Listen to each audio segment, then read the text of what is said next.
I can smell it.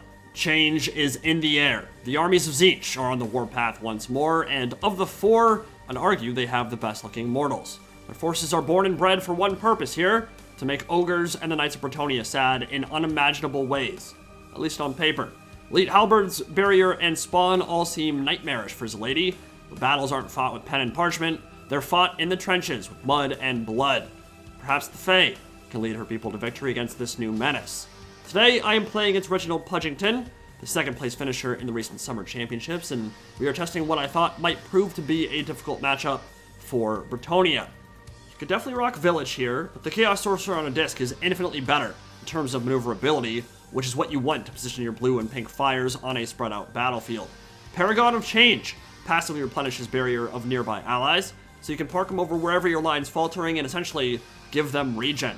He also has the gloriously thematic Sword of Change, which summons Chaos Spawn in those high-pressure situations when a unit must be pinned down or silenced for good. Blue Fire and Pink Fire are an amazing combo against Bretonnia. Overcast magic missiles for the Knights, Pink Fire for the Peasant Bowmen, really all you need, and it means there's plenty of money left over for the rest of the army. Plus, this dude is swaggy as hell. His model is really cool looking, and he's really versatile. He has a lot of ways to impact the battlefield. I'm really enjoying playing with this dude. Now below him, Marauder Horsemen of Tzeentch are pretty crazy too.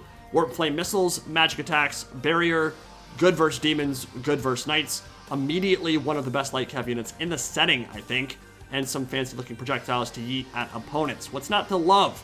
They're the whole package. Frontline is abnormally shiny Chaos Warriors, which, yeah, does need looking into. Armor's too bright in Game 3. Across the board. And the Severed Claw Aspiring Champions are super cool as well. 30 bonus versus large, huge HP per entity, likely the most elite halberds in this trilogy, at least on a per model basis, and naturally, couldn't leave home without my beautiful Chosen to complete the armor-piercing halberd-wielding front line. They look amazing, and more importantly, should do well versus Knights. Gonna be hard to shoot them, they have barrier and a ton of armor. Gonna be hard to kill them in melee. How the hell do you kill these boys? We'll find out if Bretonnia has what it takes. In the rear, the Weird Spawn providing some mass, armor sundering, and terror, and some Furies and Screamers overhead, which are auto-include here for obvious reasons. Across the field on Bloodpine Woods comes the Lady of the Lake, Mademoiselle Faye, and she has some spicy plans for this one. Shield of Thorns now reflects damage back at attackers, and works especially great for peasants who get hit all the time, right? Which will make them an actual threat to Chosen and Armored Chaos Warriors. They can't kill anything with their pitchforks, but they might be able to make the Chosen kill themselves. Earthblood for some healing, and Mist of the Lady for the Mortis Drain effect will complete her build atop Silveron, the jaundiced Unicorn of Doom, and oh yeah, she's essentially immune to spells like Blue Fire. 60% magic resist means magic missiles won't do diddly squat to her. Pretty good. She's joined by the Companions of Kunel, an army of peasants and questing knights, Battle Pilgrims, Grail Reliques, and Blessed Field Trebuchets going very wide, spreading the field and trying to force the Halberd Horde to separate and become isolated, and then coming in with the AP and chunking them down. Now this battle was fought before we had access to the Blood Pack, so do forgive the lack of Crimson Fluids in this one, and I am moving houses on the 17th, and at the time of this recording my internet is already out at my old place, and may not be up and running at my new place until the 22nd or 23rd if things go bad. So the timing's about as abysmal as it could possibly be. I don't even know yet if I'll be able to upload this video when I want to. So I'm going to try to do my best to get whatever content I can whenever I can up in the meantime, but there may be some slowdowns on uploading over the next 5 days. So, as I said, going into this battle, figured a build like this one would be difficult for factions like Ogres or Bretonnia to deal with. But in these early stages of Champions of Chaos and Immortal Empires, there's a lot we don't know, even the really experienced players, and Reginald is definitely a more talented competitive player than I am, so we wanted to try some things out and perhaps learn some lessons. What I do know, without a shadow of a doubt, is that Blue Fire of Tzeentch when overcast is great versus Knights, especially if you can hit them on the flank, and that's why I'm going for the Companions of Kunel. That's just Value City.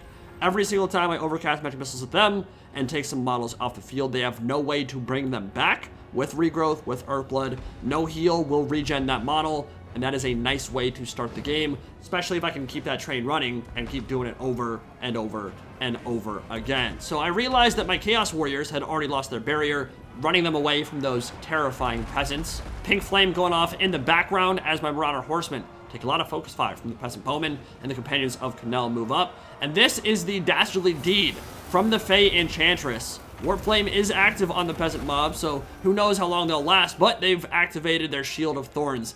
And this is just a really cool strat, man. Think about it. Chosen are going to raffle stomp Peasant mob in 99.9% of scenarios, but if you give them Shield of Thorns, at least they can hit back and turn all that weapon damage and all that melee strength back towards their opponents. Really cool. So immediately the Chosen lose all their barrier. Weird Spawn coming in to support, which is just an absurd amount of gold to invest to try to get rid of some Peasant mob, but they're an annoying roadblock and they need to be routed. So the terror from the Weird Spawn should help. Blessed Trebuchets dousing all 3 units in Holy Water, and with the arrival of the Grail Relique, those poopy proletariats are holding out far longer than they have any right to, which is exactly what Bretonnia needs against this wall of steel marching towards their battle lines. You'll see a lot of troops cycle away from the front line to let their barrier recharge. There's a nice pink fire down the flank of those Peasant Bowmen. They were forced backwards by the Tzeentch Halberds that were encroaching upon their position and straight into a wall of flame that might slow them down a little bit and allow those Halberds to start biting into their butts. Meanwhile, Chosen Halberds in the center now fighting a hail of flaming arrows, falling rocks, and the flashing swords of questing knights.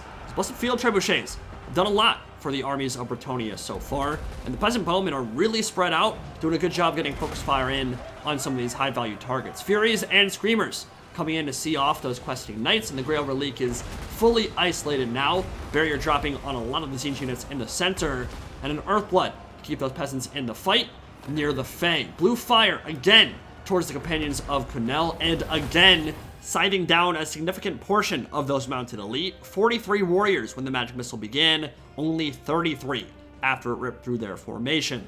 Questing Knights are the damage dealers here though. Keeping them alive and slicing is of the utmost importance, because while the Trebs and Bowmen can whittle away at the barrier, they need sustainable armor piercing to finish off each of these halberds. But that continuous barrage of blue fire, making it difficult, and now the Severed Claw wade into the thick of it. High micro-tax army for Bretonnia, even for a really good player. Slight mistake letting his Questing Knights get caught out, and with their high weapon damage, it should be a kill almost every time they swing their Crescent Blades. 30 bonus versus large, not something you want to mess with. Marauder Cav hurling magical javelins in from behind, and Bretonnia will have to cede a lot of ground on their left flank and coil it back in towards their own artillery, or they might just find themselves overrun.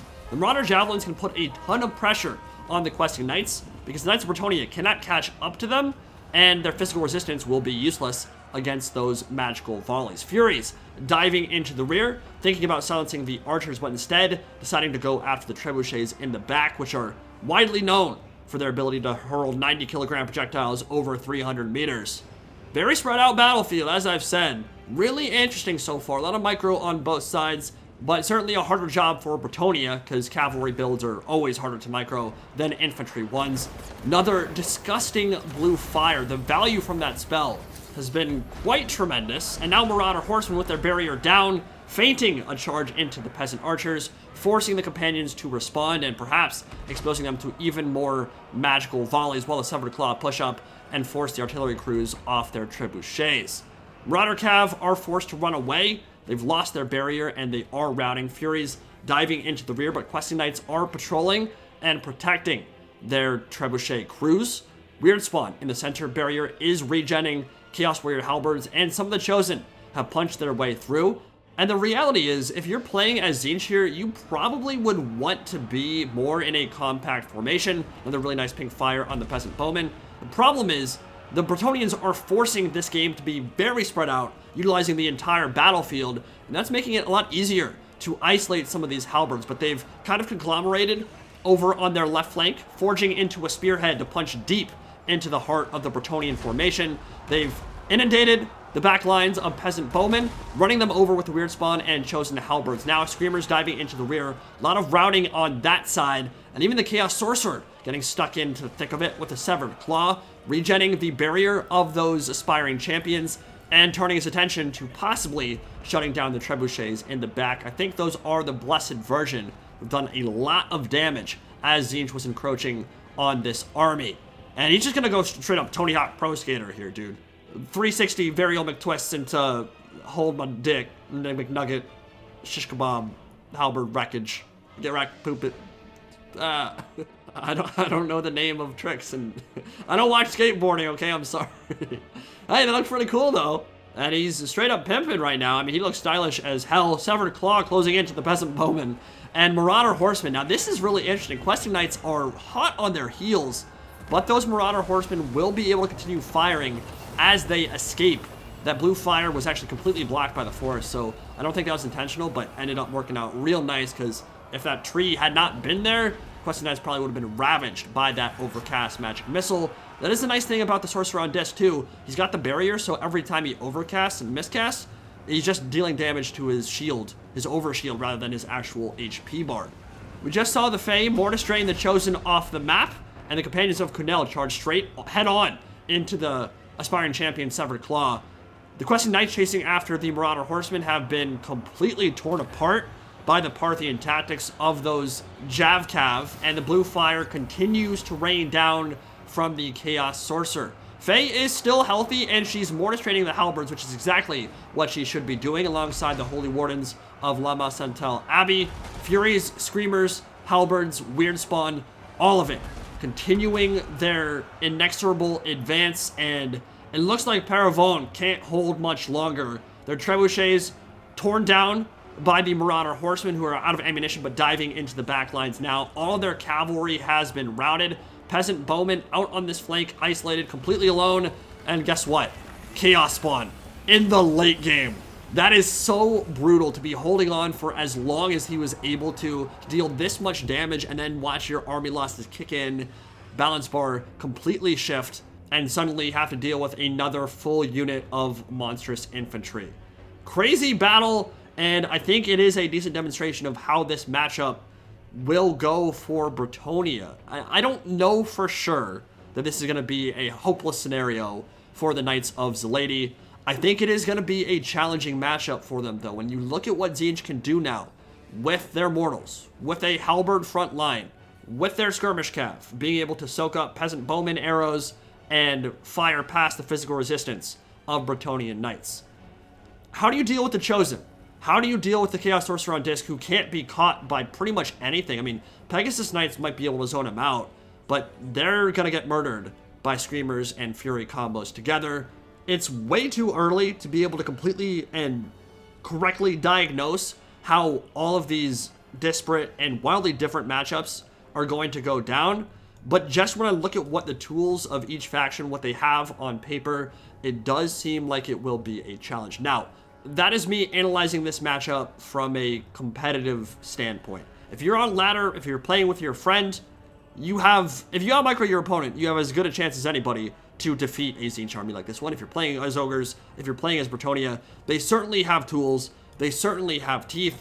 This is not a video saying like, oh, Bretonnia sucks now, and it's not saying, oh, Tzeentch is completely overpowered now. I don't have enough knowledge, experience, game time to, in this particular matchup anyway, to know that that's the case. What I do know is that the Mono Gods right now across the board are really strong, and they are providing a very stiff challenge to a lot of the old world races. And as we move forward, we will see if they are able to punch back and figure out some efficient ways to bring them down.